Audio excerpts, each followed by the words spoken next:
Look at the money in your pocket. It is worthless. A coin is just metal. A note is just paper. A number on a screen is just glowing light. None of it can feed you or keep you warm.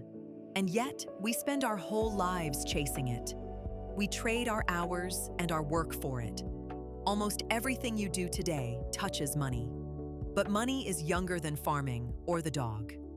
For most of human history, it did not exist. No coins, no prices, no wages, no bank debt. So where did this strange idea come from?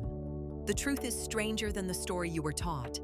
Money did not begin with coins or even trade. This is the story of the first money. Start with the story almost everyone believes. You learned it in school, maybe without noticing. Long ago, people traded one thing for another.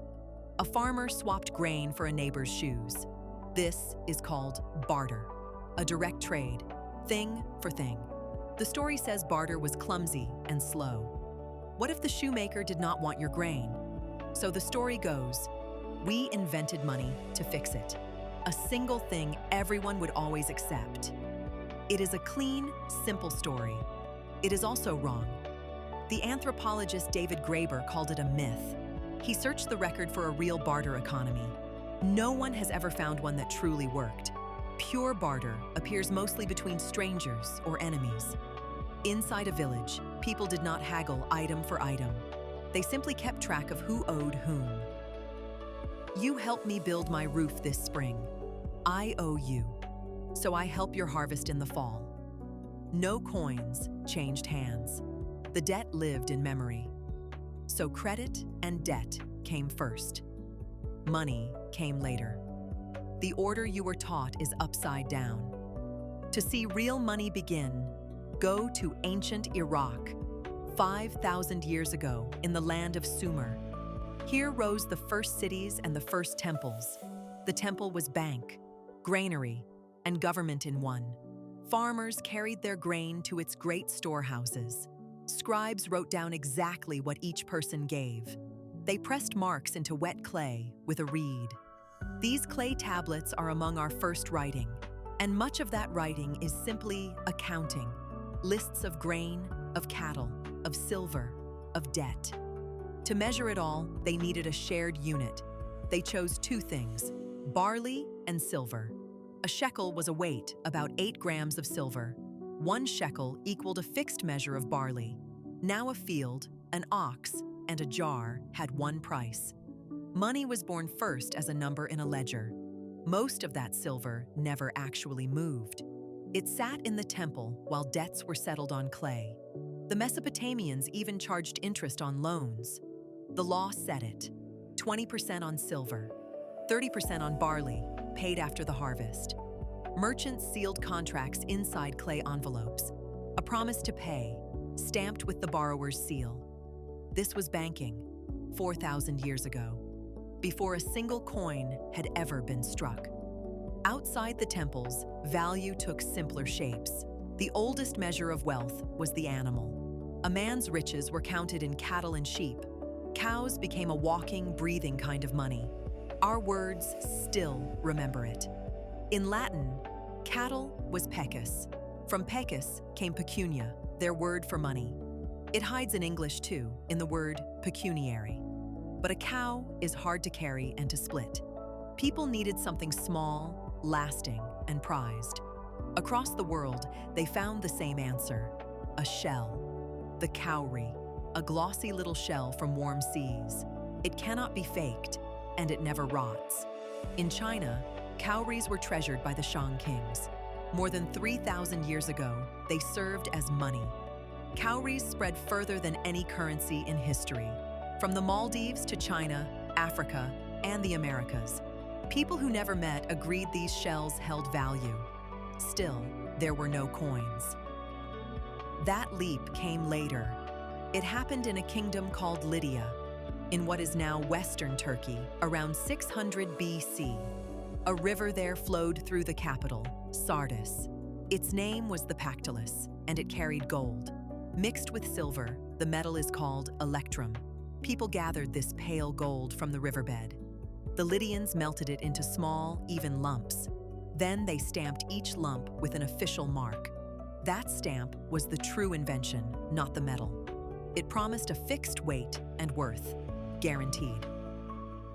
You no longer had to weigh and test the metal.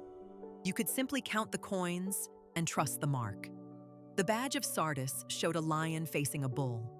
We still call it the Lydian Lion today. Their King Croesus took the idea one step further.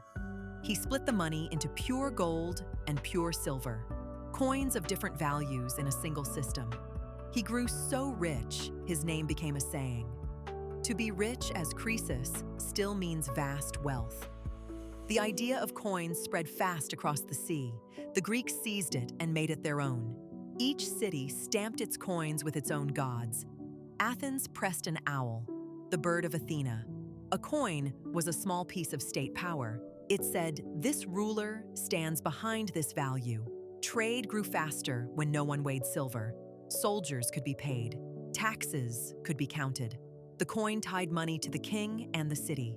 But coins hid a secret about what money really is. To uncover it, sail to a tiny Pacific island. The island is called Yap, far out in the ocean.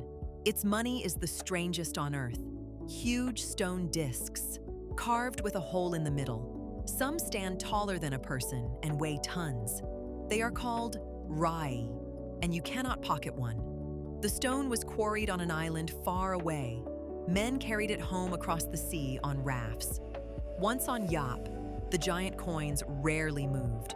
To pay, you simply said the stone was now yours. The whole island remembered who owned which stone. The money was the shared memory, not the rock. One story makes this perfectly clear. A great stone was lost at sea on the way home. It sank to the bottom, never to be seen again. Yet the island agreed it still belonged to its family. An unseen stone still counted as real wealth. The lesson is deep. Money is not really the object. Money is a record of who owes what to whom. The coin or shell is just a token for the record. China understood this and took the next great step. 1,000 years ago, coins had grown heavy. Merchants in Sichuan were tired of hauling them, so they left their coins with trusted shops. In return, they took a slip of printed paper. The paper promised, "Real coins wait for you here." People began trading the paper itself instead. This note was called jiaozi, the first paper money.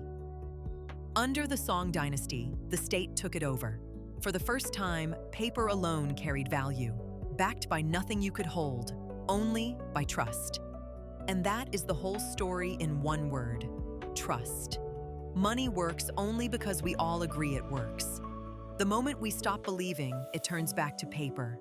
Today, even the paper is fading away. Most money is now just numbers in a computer. When you get paid, no gold moves anywhere. A bank just changes a number on a screen. We have come a long, strange way from the temple, from clay tablets to silver, to shells, to coins, to paper, and now to light on glass. But underneath, the idea has never changed. Money is a promise we choose to believe, a way to carry trust between strangers and across time. It let us build cities, empires, and a connected world. It also gave us debt, greed, and ruin. The first money was never the coin or the shell. It was the moment two humans agreed on a value. And we have kept that promise ever since.